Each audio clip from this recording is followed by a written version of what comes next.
Okay, I think it might be time to get the sails down. Yeah, I think so. Yeah, we've got the ship's radio going now, we've got an airport just over there and lots of ships. So yeah, let's get the sails down.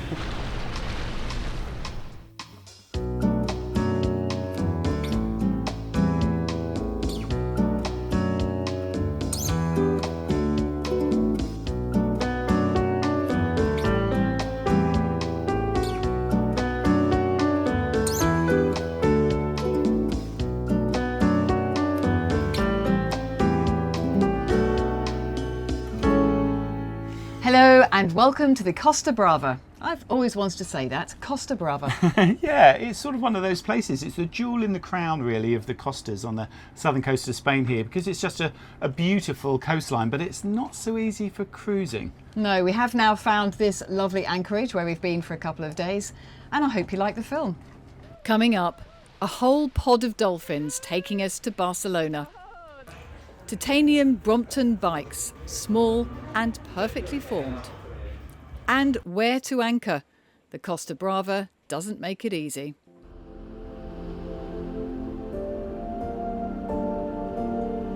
We begin in our happy place. A beautiful coastline, plenty of sunshine, but not too hot, and an anchorage all to ourselves. The only thing missing is wind. So while we wait, Steve is putting together our new anchor, a labour of love. Okay, I can't resist it. I was going to wait until we got to Barcelona because I need to be on a dock to actually put this anchor on, of course, because the other one is in the water at the moment. But I just want to put it together. It looks so good. Look at it. It's a bit of a work of art. Absolutely lovely. Pretty heavy because this is the 105-pound one, so a little bit of a lump to get together. It's very easy. Just one bolt, so you just jiggle this around so you can get it lined up. I've already put the lanolin grease. You give you a little packet of lanolin grease on there, so that's on. And just tip it over a little bit that side, and I can get everything in here. So that doesn't have to be super tight, just as tight as you can get it and still line up the holes for the split pin. Just try and stick it in that side, and there we go. Make sure you bend these out okay. I put a little bit of extra Lanacot on because I think mine had got hot and seeped out. There wasn't a lot of grease in that, so I'll put a little bit more on. It's lanolin type grease if you need some more. So yeah, that's all on. Bend these over, get them out of the way. And that's it. Job done.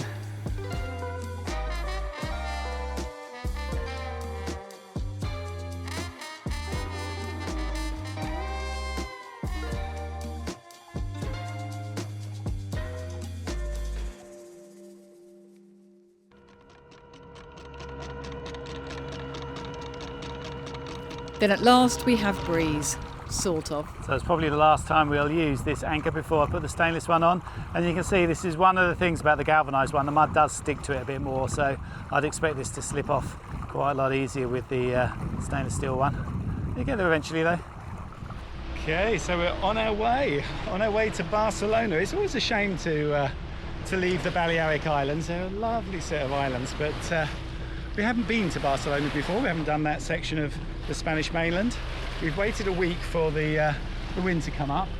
I have to say there isn't any at the moment. It's about 8:30 in the morning, so we hope it comes up. It will.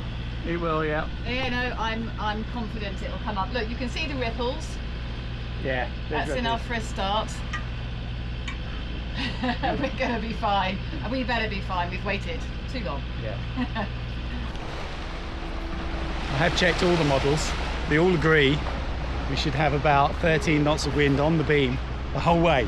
So I'm confident it's going to come up. Come on, you can do it. There's the wind. I think it's coming from off the island, so it's being blocked. Once we get out there, we'll be fine. The slightly disturbing thing is there's a layer of mist way out there, which means there's no wind out there either.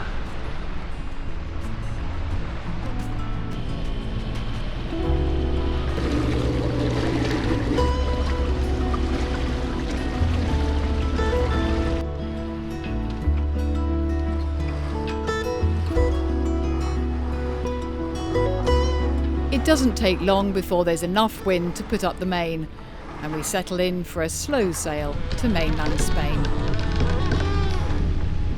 With friends. Hello!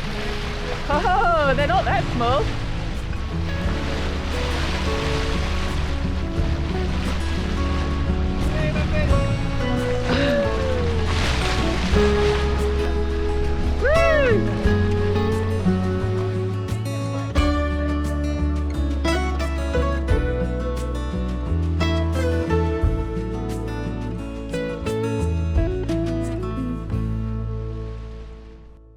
It's an overnight sail to Barcelona, so we plan to get there early in the morning. The wind is on the back quarter, which is great. And unusually, ahead of us, we have company. I'm just going to go around and do my rig check before it goes dark now. I've got quite a few boats around. If you look at the AIS here, a big group of them. In real life, you'll hardly see them, little dots out there. The camera would hardly pick them up. I can see them, but it's obviously a race going on, or a rally or something. There's a whole group of them making their way over to the Balearics at the moment. Yeah, just have my little check round, see how things are going. See the boats out there? I know, they're racing boats. Look how fast they're going. Putting us to shame, Steve. Even in these light winds, these boats are flying. The last one's coming past just before sunset. Then we have some lightning, but luckily too far away to worry us, before coming into the very busy traffic zone outside Barcelona.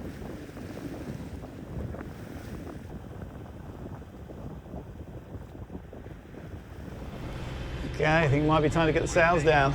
Yeah, I think so. Yeah, we've got the ship's radio going now. We've got an airport just over there and lots of ships. So yeah, let's get the sails down.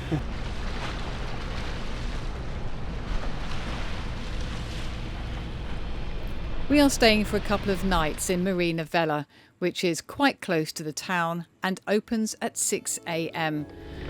By the time we arrive, the sun is up and there's help on the dock.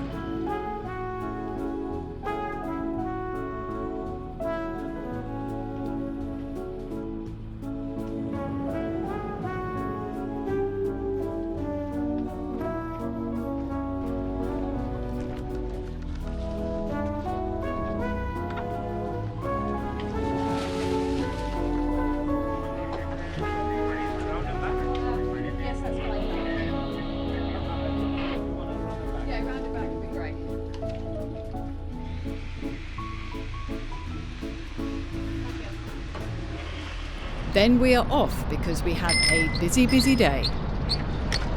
Look at all these bikes.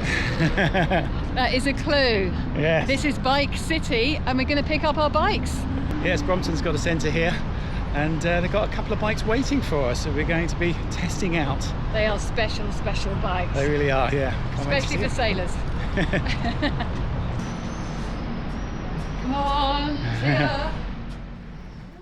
The titanium bikes we're having on loan are rust-free and light, which is why they are perfect for boats. It's a blend titanium and alloy. Okay, it's an amazing bicycle. It's one of the premium bikes, top of the line. I know, amazing. Can I just have a go? Of course. There we go.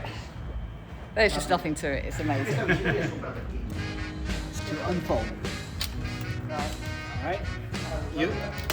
Oh, I see. It sort of swivels around. Yeah. And then finally. Okay. The British America's Cup team were the last people to use these bikes, which is why they are now in Barcelona. The AC37 2 years ago was the first time cyclos used their legs and pedals to create power on board. This added to the familiar sight of the grinders using their arms. In light of the new rules, Brompton became the official fold-up bike sponsor for the team, and the bikes were used for getting around the dock and the town, which is exactly what we are doing now.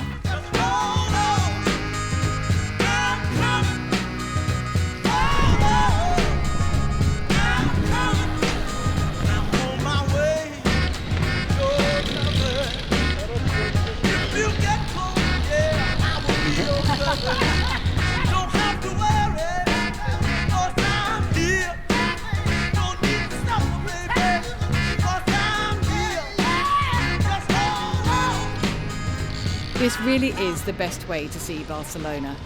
There's even a bike lane up to the Sagrada Familia. As well as sightseeing, we go shopping. I'm going to just slot on. Then continue to explore. The bikes are so light, you really do feel you have some extra power, even without an electric boost. And we pretty much managed to do all our chores in one day, even the laundry.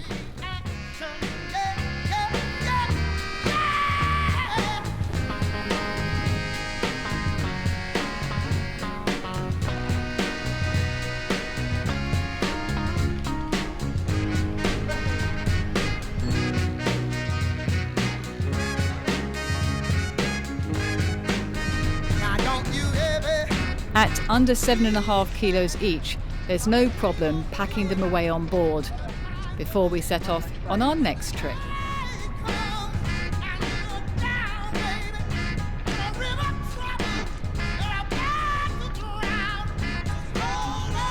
We don't allow bikes on the cable car, but I think these are so small if we bag them up.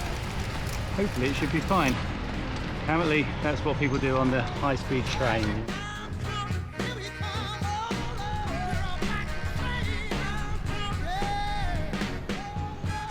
The only thing that can stop us are the lights. Our trips inland are as important to us as the sailing, and until now we've needed a different SIM card for each country we go to, which is why we're very grateful to the sponsor of this video, Saily. I've downloaded the Saily app onto my phone, and now that's the only SIM card I need. I select the country I'm going to, in this case France, and get the card that works there. Once it's installed, I'm good to go. It really is as simple as that. And if you use the coupon code Sailing Fair Isle, you get 15% off. Saily operates in 200 different countries, and if you're travelling around, you can get a global plan like we have, which means you don't have to keep switching. Now, if you're wondering if Saily has improved my navigational skills, I'm very sorry, but it has not. But at least when I get lost, I can get back on track quite easily.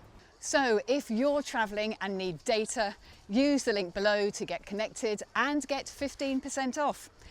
Now back to the episode. Okay, well, so far our trip to Barcelona has all been about going and picking things up. I'm just coming around to another marina, the marina just round the corner from where we are, because our friends on Highland Duck are here, the ducks. They've got a package for us, which is a new dinghy, a new True Kit dinghy. Our True Kit dinghy here is getting a bit past it now. She's done really well. I mean, we've been right around the Med, twice across the Atlantic, around the Caribbean with this dinghy, but yeah, she's just getting a little bit beaten up, and the transom's suffering a bit. I mean, I have abused it massively by sticking the 9.8 horsepower engine on it. So yeah, slightly coming loose, and the new one, the new True Kit, has got an aluminium transom. So yeah, looking forward to seeing that. So they're just around the corner here. I'm actually taking them this as well, our spare anchor, because as you know, we've got the new Mantis, so don't need this one. I think they're in need of a spare. Got prime position. Hey, posh marina.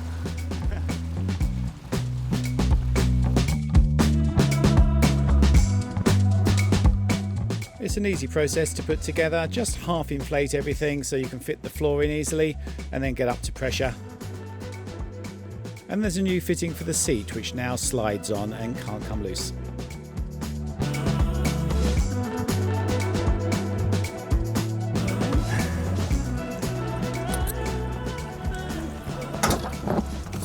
Cool.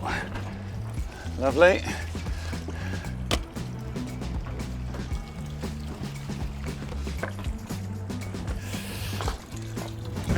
Get the trim better on this one so we can get on the plane even easier than the last one. This is amazing.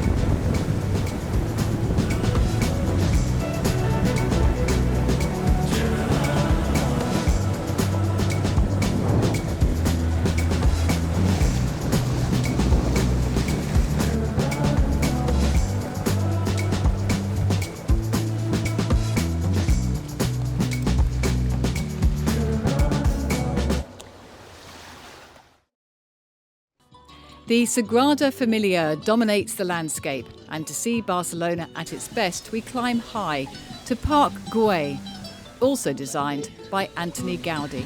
Gaudí was pretty busy, wasn't he? In Barcelona. Yeah. These gardens. Did half the city. Yeah. Not only the Sagrada Familia, but also these beautiful gardens.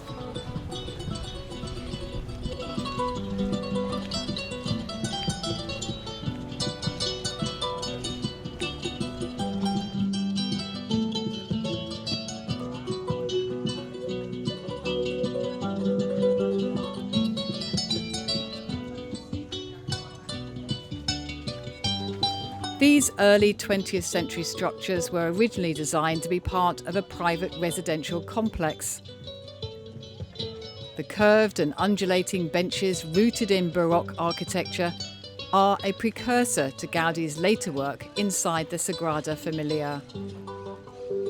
In 1926, the park was opened to the public as a municipal garden.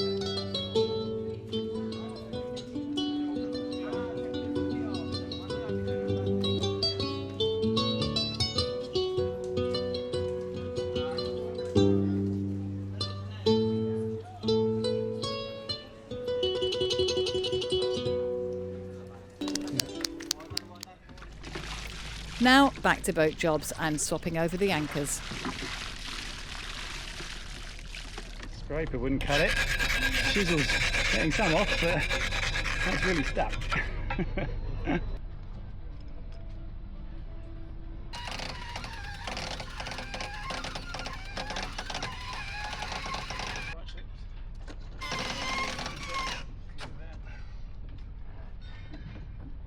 Okay, so we've got the two of them side by side, so you can have a little bit of a comparison. I mean, this is what they call the performance model, the stainless steel one here.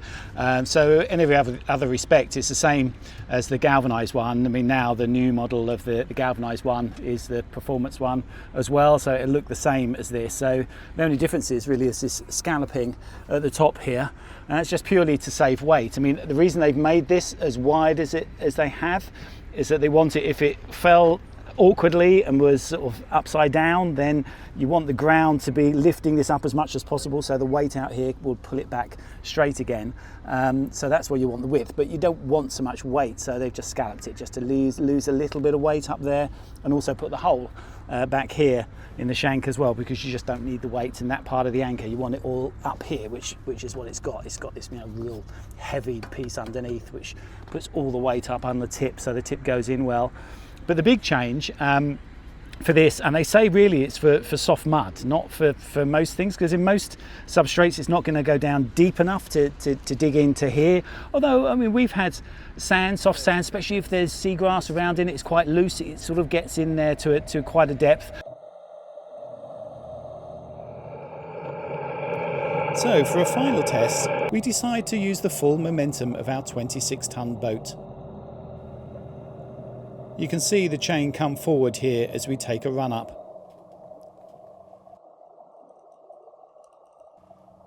I'll let someone else do the maths, but a 26-ton boat moving at around 4 knots must be quite a snatch load.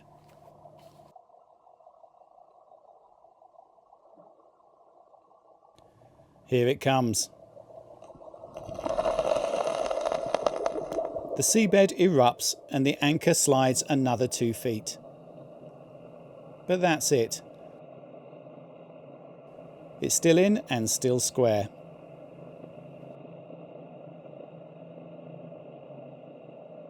You want these little flukes to come down, to angle it, to really dig it in. I mean, I have to say, with this one, we've had it in really soft mud. We were in the river in Portimao for quite a long time, and this really dug down. I mean, really dug down. So we didn't need it there, and we were turning a lot as well because there was tide and 3 big storms came through, and there were gale force winds, and it was fine. This is supposed to be better. I mean, they claim twice the holding in soft mud to this one. Well, I mean, that would be incredible if that's true. We will do some testing, obviously. I think it'll also make a good job of keeping it level. So when it's in and nicely set, if you set it properly and it's down to this sort of level in anything other than really hard sand, as you sort of veer with a wind shift or whatever tide, you want this to stay down, and this should help it stay level and therefore stay down and not come out and have to reacquire. So yeah, I think they've made some good sort of improvements to this, so it'd be good to test it. The other thing that's different, and it's just because I've decided to go one size up with the with the swivel here, and it is a monster. So this is the S3. The S2 is what I had before, and frankly that's strong enough. I mean, they like to call this the strongest link in the chain, and for anyone with normal chain, so if you know the best high test galvanized chain that you can get, this will be stronger than a 10mm chain. This is made for the 10mm version. This will be twice as strong as that. I'll put the figures up, I'll look it up exactly what it is, but for the high test chain, this will be twice as strong as that. We've got the Chromox chain. This is ridiculously strong, this chain, so I think it's probably about the breaking strength of the chain. It's about the same, but this one, I mean, we've gone up another level on it. It's got it printed on it. This is 16 ton breaking strain. This one's 9. So yeah, twice as strong as that one. It's got this duplex steel pin in the middle of it there, which will hopefully fit through perfectly through this chain. We'll find out when we take it apart. But yeah, I've decided to, be in for a penny, in for a pound, go with the really big one. And because we can take this, a lot of boats, you'd have trouble getting this across the roller. We've got big rollers, so we're fine. But yeah, we'll have a go. Let's put it on. I have showed the whole process in the Mantis anchor video. It just takes a couple of minutes. It's quite straightforward. Back to here. When you wind them, try and make sure they're winding around. They're both winding. You're not just winding one around the other. Makes it stronger that way. Just like that. Cut it off there. I won't bend it in yet because I want to put the other one on. There we go. Beautiful, very neat. So the last thing is just this, which obviously has to go through the anchor. And this.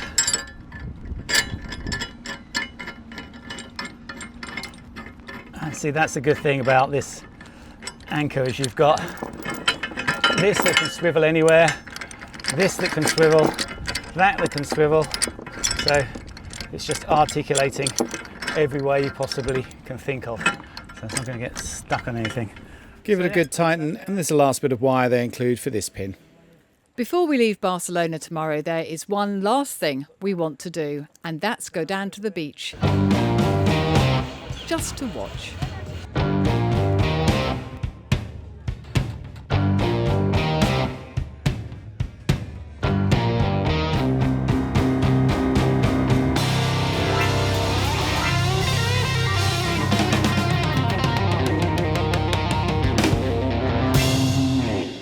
I hope you enjoyed that as much as I did.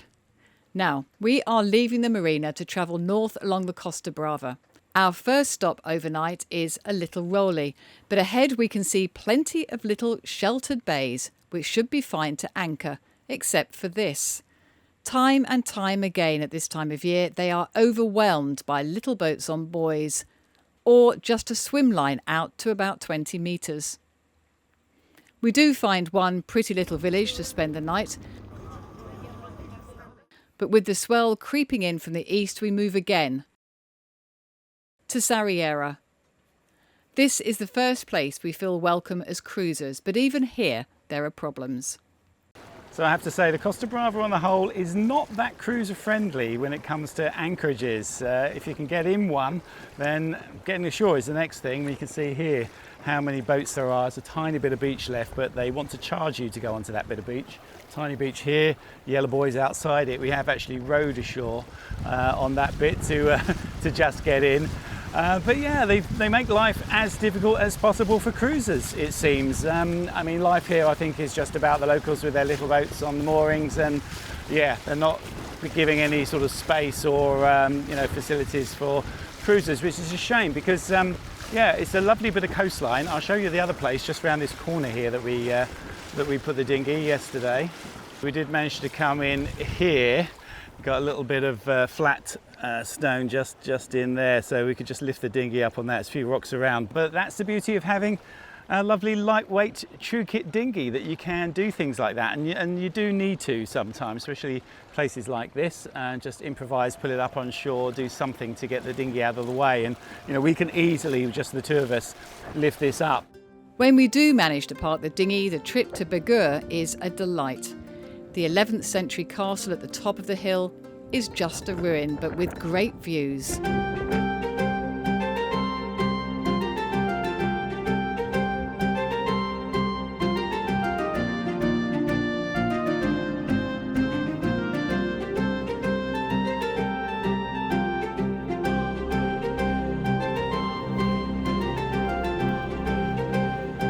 The medieval town below has kept much of its character and is quiet despite this being high season. A good way to spend a couple of hours. Before we make a quick trip to the island just north of here, which is part of the national park. You have to take a buoy to protect the seagrass. And then we see an interesting boat. Turns out these guys are swimmers.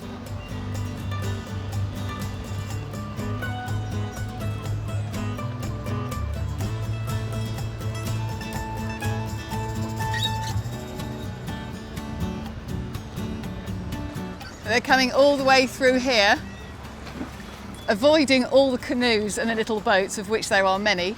And then I think they're heading back to the mainland, or maybe they're going round that other buoy there. I expect they're going all the way round here, don't you think? In fact, this is a mile-long sprint straight back to the mainland. Once they've been cleared, we set off for our own swim.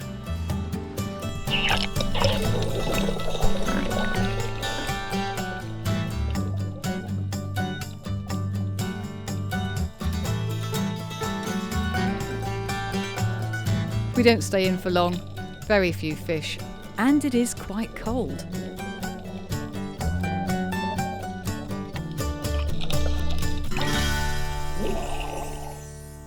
Yes, it was a little bit chilly, but refreshing, which is great because it's getting seriously hot here now. It is. It was steaming hot in Barcelona. Yeah. I mean, it's always hotter in the towns and cities, nicer when you're out with a bit of breeze at anchor. Yeah. But yeah, great to have the bikes, because you actually got that breeze as you go along. It's better than walking. And this thing, I mean, look, it's so seriously light. You can lift it up with one finger. Absolutely incredible piece of kit. This one's your one, isn't it? Because it's got the reflector on. Yeah. My one is Sir Ben Ainsley's bike.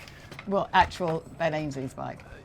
Definitely, yeah. I mean, they've definitely given me Sir Ben's. I know that, yeah. Yeah, did he scratch his name on the side then? There's no actual paint on this. You couldn't do it. They've done everything to save weight. If you've never actually been on a Brompton, do try one. It's not like any other fold-up bike, is it? No, it's fantastic. I did think I would need an electric bike if I was going to go for long distances or indeed up hills. But in fact, in Barcelona, this was perfect, better, I would say, because it's so light.